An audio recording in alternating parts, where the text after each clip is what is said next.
Hi there.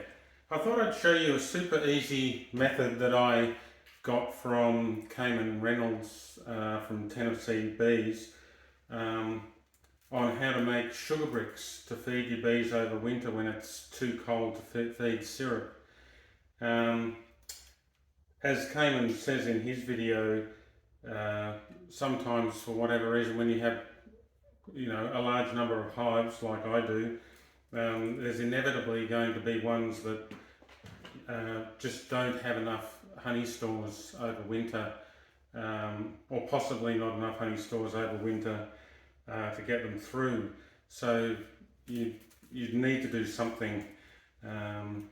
Feeding sugar or sugar syrup is quite a big debate amongst beekeepers, but I would prefer to feed my bees the equivalent of McDonald's than have them starve and die. So what do you need? You need 4.5 kilos of white table sugar, 1 cup of water, and a battery operated drill with a paint mixer on it, preferably a long one so you can get into a tall bucket. So first thing we do is tip all the sugar into the bucket.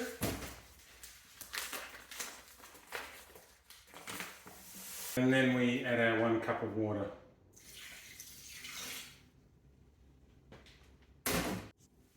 Okay, so at this point I've adjusted the camera obviously so you can see what I'm doing.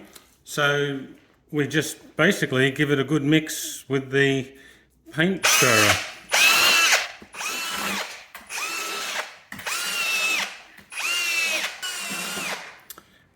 And I think that should be enough.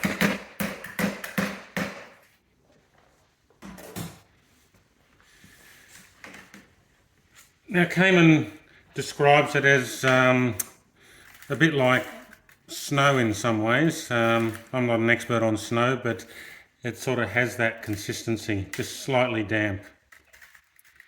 Okay, so I've made the ones that I've made previously suit my 8-frame hives. So basically I just take the lid off and sit that on the top bars and close the lid and let them go for it. But this time I'm using smaller molds so I can make some small bricks for my nucleus colonies that I'm overwintering. So basically I just get a handful of the sugar and just compress it down into the foil pan.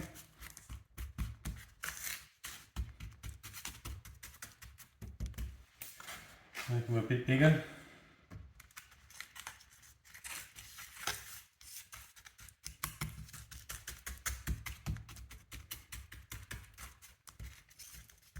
Just give it a nice firm pat down.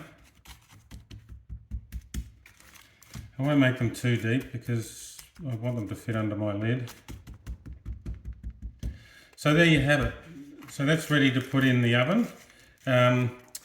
So you then place it in an oven for 2 hours at 80 degrees Celsius. I'll let you work out Fahrenheit if you need to.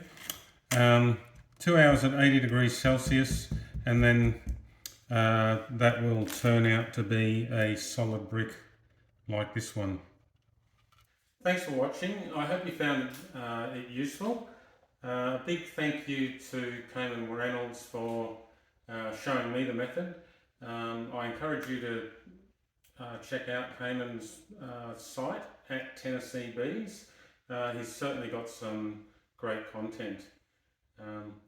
Until next time, happy beekeeping.